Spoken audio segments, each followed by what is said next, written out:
Is there a moral consensus that our country can find, call it the natural law consensus, or some fundamental moral sensibility, or are we stuck with endless squabbling at that level? So I think there's two things. I mean, obviously there was a sense, in my view, first that that the state would have an ability to define the common good, and liberalism emerged saying, well, we've had all these wars. Right. We can't agree on this common good. We can't agree whether it's a Protestant, Catholic, Hindu common good. And so we're going to agree to some basic principles. And those principles are to keep the country safe and have people have individual rights. The challenge is that people still want shared purpose, that's right.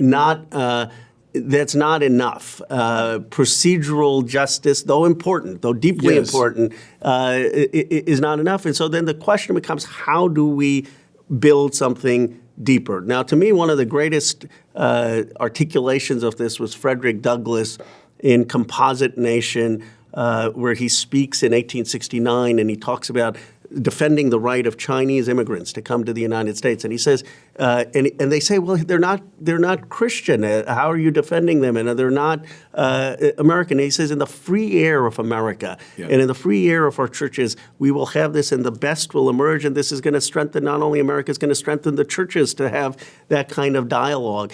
And to me, that sense that pluralism doesn't mean lowest common denominator. Yeah. Pluralism means challenging your ideas, having something thicker, and still having some thicker conception for America that takes from the best of these. Yeah, and that's the question, that thick description of the moral life.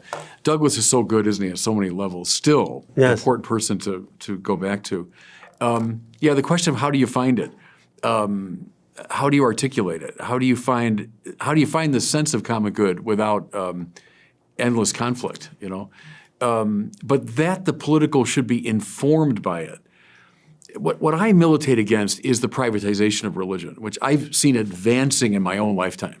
I get wanting to avoid violence, but I don't think it should move in the direction of privatizing it. Christianity cannot be a private religion because we're salt of the earth and light for the world, and we're the city on the hill and all that.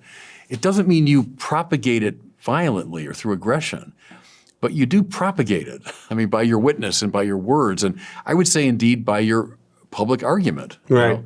So I'm trying to find that space. Do you feel that people feel judged or censored or not allowed to have that kind of perspective? Going to a town hall, making a religious argument, do you think it's? I think increasingly in our society that's the case, and. Even the suspicion of Christian symbols and, as you were talking about, religious symbols in the public space. Because we don't want it to move in that direction of a kind of emptied out, Richard John Newhouse's famous, naked public square that's just denuded of any religious or moral point of reference. We can't have that. And I think that's one of the inflection points in our conversation, around religion. Yeah. And I don't think, when I think back to my parents putting out the candlelights or my tweeting out your piece on Christmas, I don't think it's a shallowness, right? Some people say, it's just the commercialization of Christmas and now everyone has elf on the shelf and is giving gifts. It's something deeper. It's about trying to respect and share what is holy and important to someone else and trying to celebrate that.